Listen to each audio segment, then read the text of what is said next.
Hello আমার শিক্ষার্থী বন্ধুরা, আমরা সকলেই কি জানি উচ্চ পার্বত্য অঞ্চলে বা মেরু অঞ্চলে তুষারপাত হয়।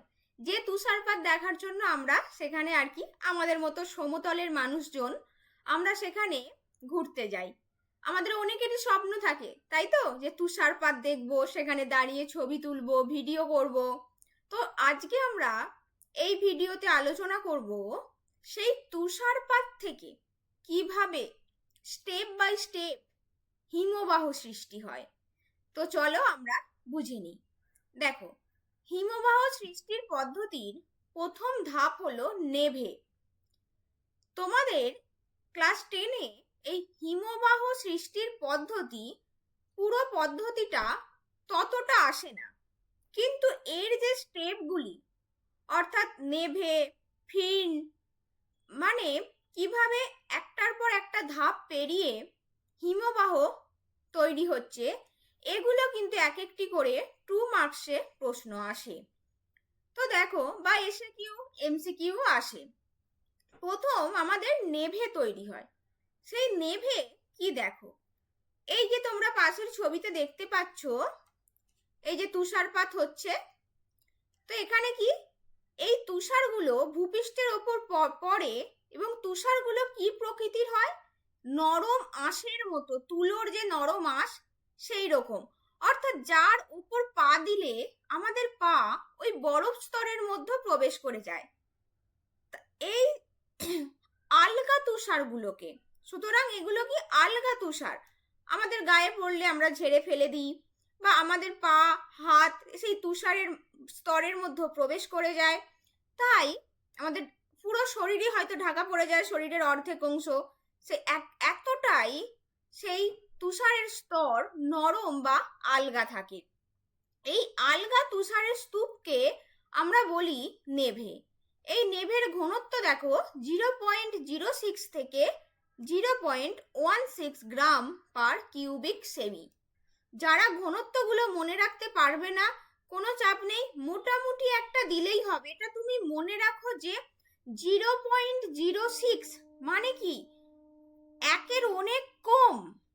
সেই 0.06 থেকে 0.16 গ্রাম পার কিউবিক সেমি, মানে অত্যন্ত ক্ষুদ্র ক্ষুদ্র, একদম আলগা নরম আঁশের, তুলোর আঁশের মতো বরফ কণা। এইগুলোকে আমরা বলছি নেভে। তারপরের স্টেপ হলো ফির্ন বা ফার্ন লেখা থাকে। ফির্ন ফির্ন হচ্ছে, দেখো তাহলে আমরা কি দেখছি, ক্রমাগত নেভে কোনো ভূপৃষ্ঠে পতিত হচ্ছে। তাহলে সেখানে নেভে দীর্ঘদিন ধরে সেই আলগা তুষার সেই ভূপৃষ্ঠের ওপর পড়ার ফলে কি হবে, ওপরের তুষারপাত যত পড়বে, তুষারপাতের চাপ যত বাড়তে থাকবে, নিচের তুষার জমাট বাঁধতে থাকবে। কারণ মনে করে দেখো, আমরা ভৌতবিজ্ঞানে পড়েছিলাম যে আমরা যদি দুইটি বরফকে নিয়ে হাতে করে চেপে ধরি, তাহলে সেই দুইটি বরফ জুড়ে যায়। তো সেইভাবেই এখানে তো ক্রমাগত তুষারপাতের ফলে ওপরের চাপে নিচের তুষার জমাট বাঁধতে থাকে। সেই অল্প জমাট বাঁধা কিছুটা কঠিন, কিছুটা, তবে কঠিন পুরোপুরিভাবে আমাদের বলা যায় না, কিছুটা।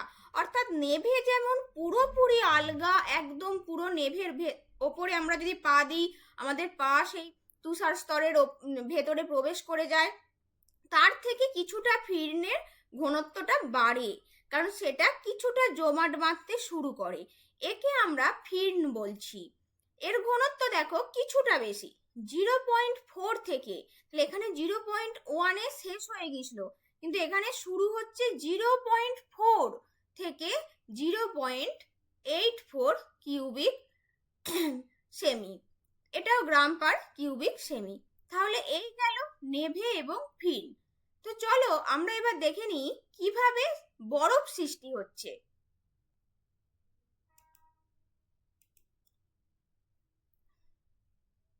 দেখো, ফির্নের পরবর্তী ধাপই হলো কঠিন বরফ। তাহলে এখানে কি হলো, ক্রমাগত তুষারপাত সঞ্চয় হয়েই যাচ্ছে, ফির্ন আরো জমাটবদ্ধ হয়ে কঠিন হচ্ছে, এবং একটা কথা মনে রাখবে, আমাদের যে নেভে ওই যে একদম আলগা হয়, তার কারণ নেভের মধ্যে 90% বায়ু থাকে, সেই কারণে। কিন্তু বরফ তখনই হবে যখন ক্রমাগত অত্যাধিক তুষার সঞ্চয়ের ফলে চাপও বাড়বে।